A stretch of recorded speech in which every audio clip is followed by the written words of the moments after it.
distance is far, the rest are few. No one knows exactly what to do. The maps are worn and the paths are faint. Television never taught us how to think.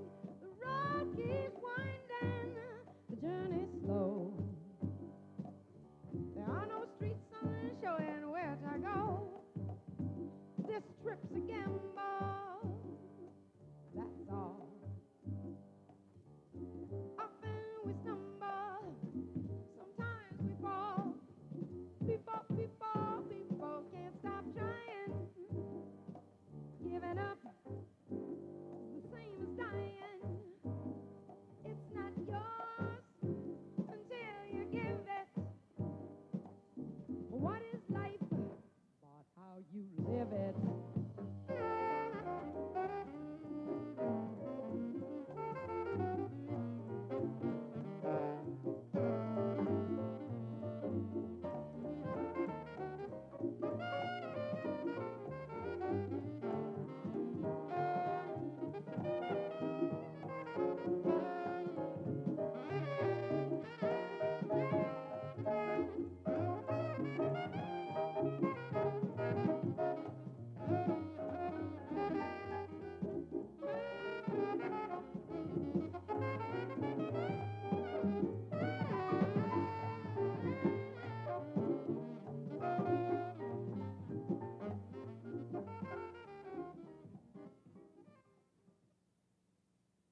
This is Radio Centreville, 102.3 FM. For the next 30 minutes or so, we present Woman Friday, a show devoted to local women's cultural endeavours. I'm Rosemary Wally, your host for tonight's show. This evening we're going to be talking about a recently released film. The film is Des lumieres dans la Grande Noirceur. And the director and producer of the film is Sophie Bissonnette. And she's our guest tonight on Woman Friday. So welcome to the show, Sophie. Thank you. Can I start by asking you what this film is about? Well, it's a 90-minute film, an hour and a half film, about a lot about the history of Quebec, of women, of working class history, mostly in Montreal from 1900 to 1959, sort of the history at the beginning of the century before the Quiet Revolution. And the film is mostly through the life of a woman called Leah Roback, who's an 86-year-old woman and a very exceptional woman. Yeah, through the life and through the eyes and through the laughter and through the comments of Leah Roback. How did you find Leah? How did you get onto Leah? Well, Leah is the kind of person that I bumped into on many occasions on so many demonstrations in Montreal, whether it be about native rights or women's issues or about refugees or against apartheid or the peace movement. Yeah, any worthwhile cause for social justice, you're sure to find Leah there. And also Leah is someone you would bump into at film festivals or theater openings or art galleries because she's so excited and so thrilled by culture that you also see her in a lot of cultural activities.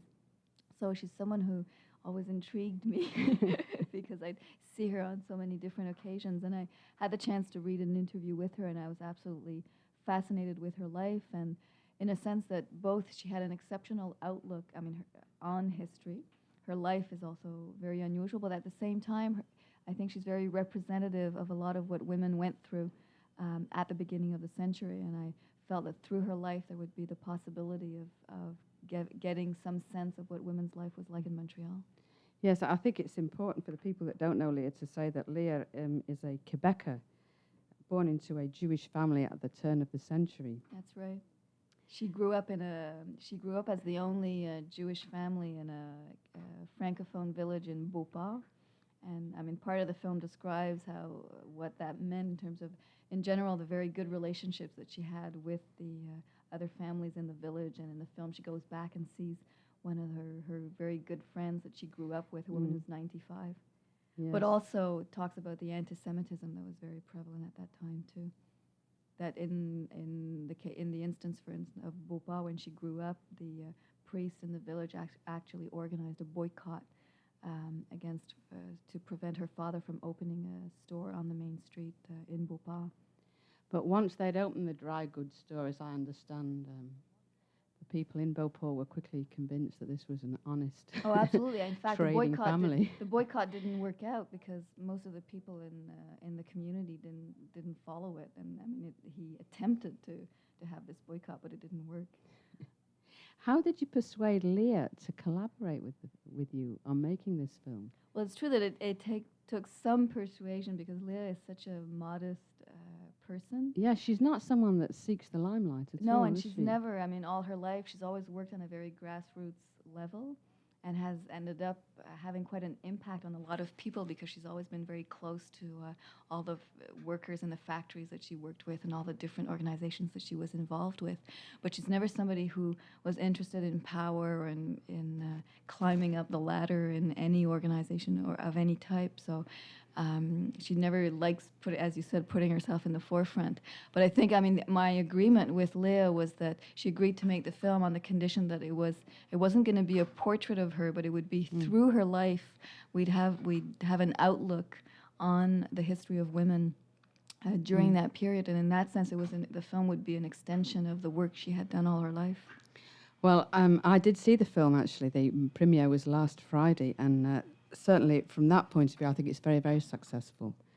In that Leah is the link, but that there are many, many aspects of women's struggle in Quebec that you touched upon very, very successfully. What really, I think what for me was, I mean, the great pleasure of the film was meeting a woman like Leah, but it was also the discovery of that history that is so unknown. I mean, the image we have in Quebec previous to the Quiet Revolution is a lot of what we have now in the Filles de Caleb, these sort of more rural type families, women with dozens of children, very submissive to the church or to their husbands, not taking much initiative, and so on. And for one thing, I was really surprised to discover that actually most of the population already in 1930 was living in cities, which we have no sense of at all from the culture in Quebec of that period. And also that women were involved in all kinds of activities. One of the important issues that Leah was involved with was organizing the garment workers in the late 30s, and Leah was an organizer in the 1937 strike, wherein 5,000 women went out on strike.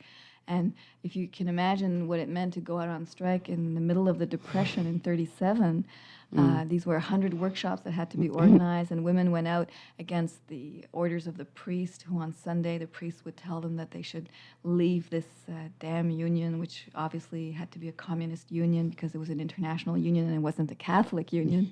And they had to go against their bosses, and they had to go against the Prime Minister Duplessis at the time, who personally got involved in the conflict against the strikers.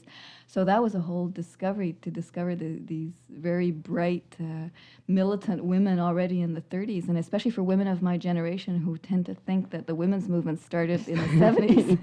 Yeah, 1972, yes. And that we invented everything, and that before us it was the desert. It was, I mean, that was a marvelous discovery. Women like Leah or Madeleine Parent or all the other women who appear in the film. What about the difficulty of actually finding these women and finding the material? You had incredibly interesting archival material in that film, Sophie. Was it fairly easy to come upon? Well, I think that's another thing when you're dealing with women's history, is that a lot of that history is invisible, whether it be in terms of finding, researching what another outlook on history, because history has always generally been written by men.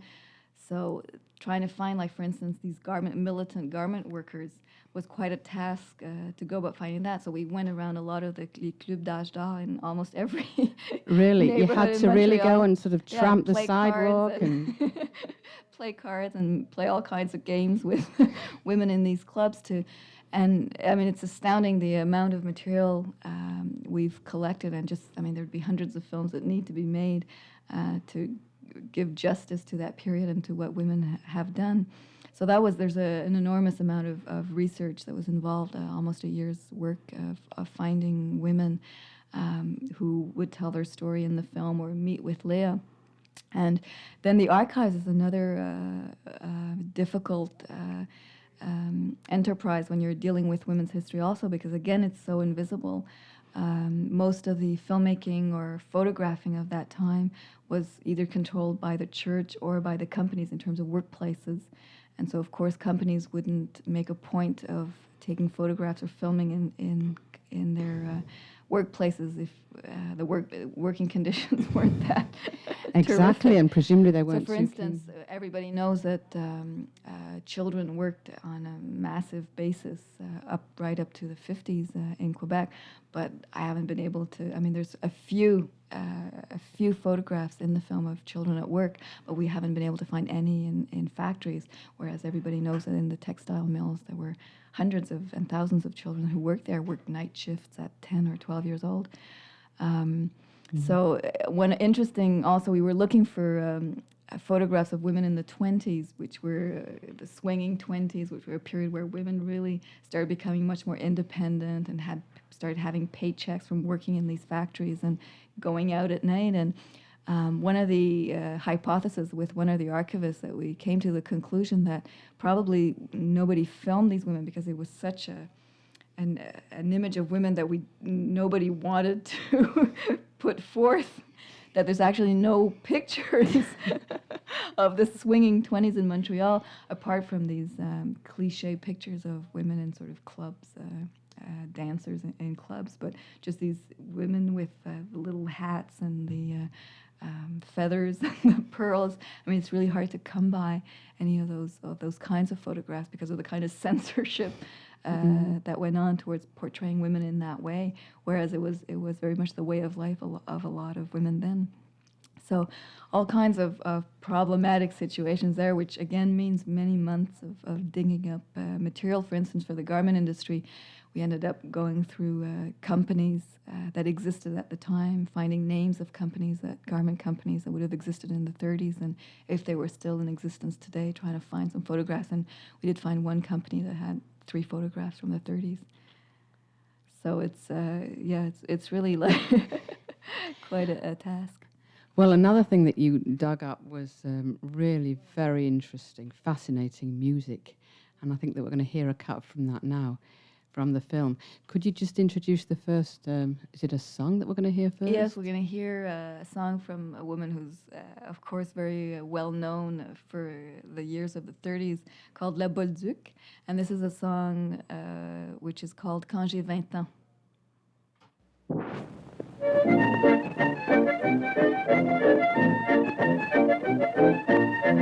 Quand j'ai eu mes 20 ans, un jour je dis à maman, c'est le temps de déniaiser, si je veux me marier.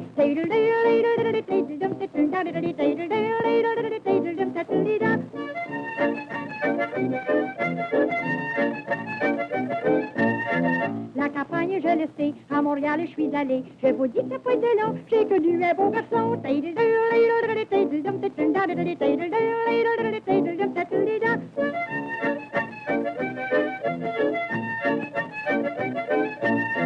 Il m'invitait à souper, c'est chinois, il m'a mené pour manger du chop suey, puis ça sentait la laundrie.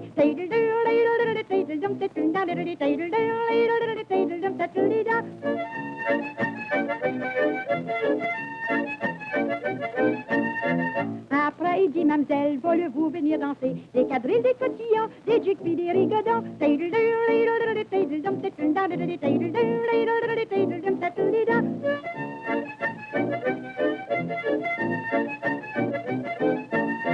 Il m'amène au cabaret, du monde je vous dis qu'il y en avait. Je me suis fait tellement tosser que j'étais tout dérinché.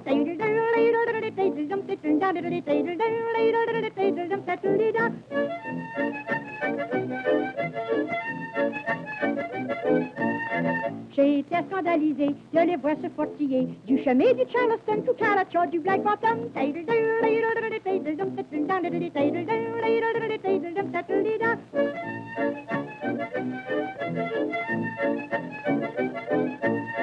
Les pieds tout en copote, j'ai rentré à la maison. En arrivant à la porte, il m'a pris par le menton.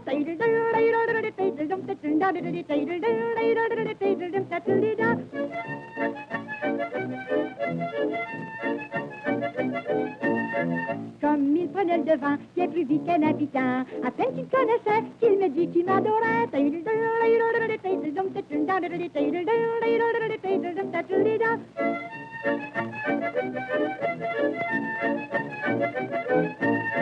Et avec une belle manière, il essayait de me faire accroire qu'il n'y avait pas de danger si je me laisse embrasser.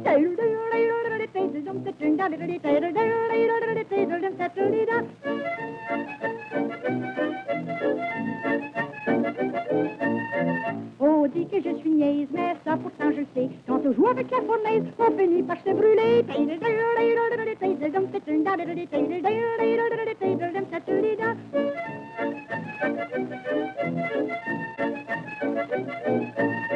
Chez moi, je suis retournée, j'étais pas plus avancée. J'aime bien mieux un habitant, car ils prennent pas le mot aux dents.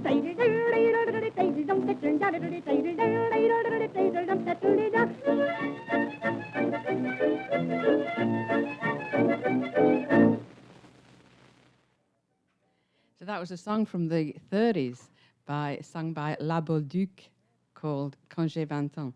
I'm talking to Sophie Bissonnette about her latest film. This is not Sophie's first film, it's your fourth film, Sophie, isn't It's it? my fourth feature-length documentary. Feature-length documentary, yeah. And it's called Des lumieres dans la Grande Noirceur, and I apologise for my accent in French. Can you tell me something about the actual making of the film? Well, the film took between 2.5 to 3 years to make. First of all, of course, there was the raising of the money. What about that? Who was prepared to finance it? I imagine that was fairly difficult. Well, I decided to produce the film myself because I directed the film, but I also decided to produce it because it was a film that I wanted to be sure that I could control every aspect of it. And among other things, I knew that the shooting of the film would have to be over a long period of time. It ended up being over a year. And I also knew it was a film that I wanted to shoot very soon because a lot of the women who had to appear in the film were in their 80s or 90s. And I wanted especially to film most of it during the summer, which are the best months to shoot. So anyways, that was... Luckily, I'd done a lot of research and prepared very well the script, and also I had done 3 films previously, which helped to raise the money. But of course, when you're doing films about women's history, about militant women, and a woman like Leah, who's well known in certain circles, with quotes,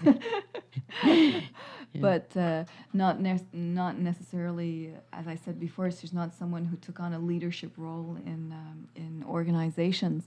And I did get some responses like, well, if you took someone like Thérèse Casgrain, we would be willing to consider it, but Leah Roback, who's why? she? Yeah. And especially, I was appalled to discover that Leah was a communist up to the late 50s, and that still was today in the 90s a terrible stigma attached to her. It's like, oh, not a film about some red. So I was actually quite naive, and I was shocked to discover that that label still had a lot of meaning for people in certain decision-making places for financing films. But I'm actually happy to say that a lot of organizations were involved in the financing that finance independent productions, like Téléfilm Canada, SOGIC, the Arts Council, the Canadian Arts Council, the NFB with the Aide au Cinéma Indépendant program, and Ministry of Communications has a fund for films that are not for theatrical release. And TV5 and Radio Québec will be airing it in a year's time next year. So, but you can imagine with that many people involved that it did take quite a bit of work to do that. And so it was, as I said also previously, it was a year's research trying to find women who would appear in the film and tell their story about that period, and the archival work. And the shooting took, again, another year. Because I wanted to structure the film as the shooting happened. I had a sort of loose script of what were the themes I wanted to cover. But as the shootings happened, I sort of remodified the structure of the film. For instance, this is the sort of life of documentary filmmakers. Is we were going, I think on Monday night, we were ready to leave for Beauport with Léa, where she was going back to the village and meeting with Marianne Parent, who's this old friend who's 95 that she knew back then. And that evening I spoke with Léa, and the Chantal Deg story had just broke on the news, and there was this demonstration that was planned for the next day, and I was like, oh my God, this was in Quebec City. So I sort of decided, well, this could be interesting. Maybe this could fit into the film. This recent history could maybe fit into the film, and so decided to go to Quebec City and shoot the demonstration in Quebec at the Cour d'Appel. Yeah, that was where we first met. Yes. So it's like this became an element in the film, this abortion story that then on sort of was in my mind, and I looked for ways of fitting it in with the rest of the film. So you're constantly going with what people are giving you as material, and it keeps you busy and on your toes. I have to say also that we filmed about 30 hours of material with Léa and with the many other women who appear in the film. Among other things, Madeleine Parent is also in the film, who's a really important activist and unionist and women's movement activist also in Montreal. So we had 30 hours of material to cut down to 90 minutes, which was sometimes really heart-wrenching because it was very difficult choices to make. Well, don't throw away the other 28 and a half hours. Oh, for sure. I feel like I have this incredible responsibility of keeping this material. You have. I mean, you've certainly done a great service to the people of Quebec, whom Léa has always been so close to. Mm-hmm. I think that you were very lucky with Léa Roback personally. I mean, she's just such a natural in front of the camera. Oh, yeah. And it's really like someone you have as we say in French, a coup de foudre. It's someone that you meet, that you just fell in love with her right away. Exactly. Yes. She's irresistible. Well, maybe we can have the next piece of music. What are we going to hear now, Sophie? This is something I was really thrilled to discover. This is a jazz pianist whose name is Vera Gilarov, and she was a pianist in Montreal. I think played in a lot of clubs, but also silent movies during that time.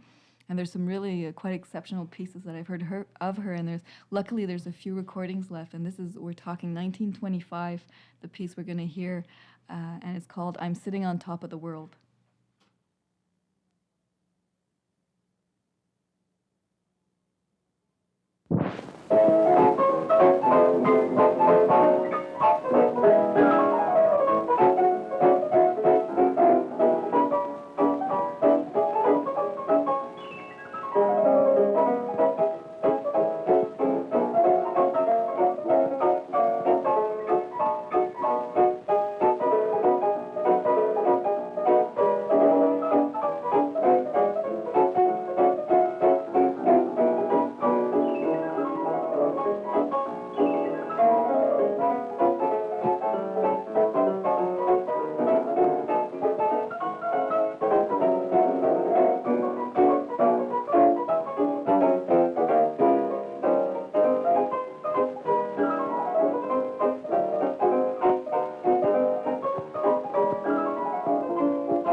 that was a 1925 recording, I'm Sitting on Top of the World.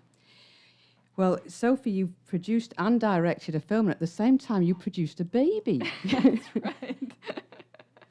That's right. I was pregnant throughout the last few months of the shoot, and I had planned the babies who was supposed to arrive when the film was finished. But the baby, of course, came on time, but the film was a bit late.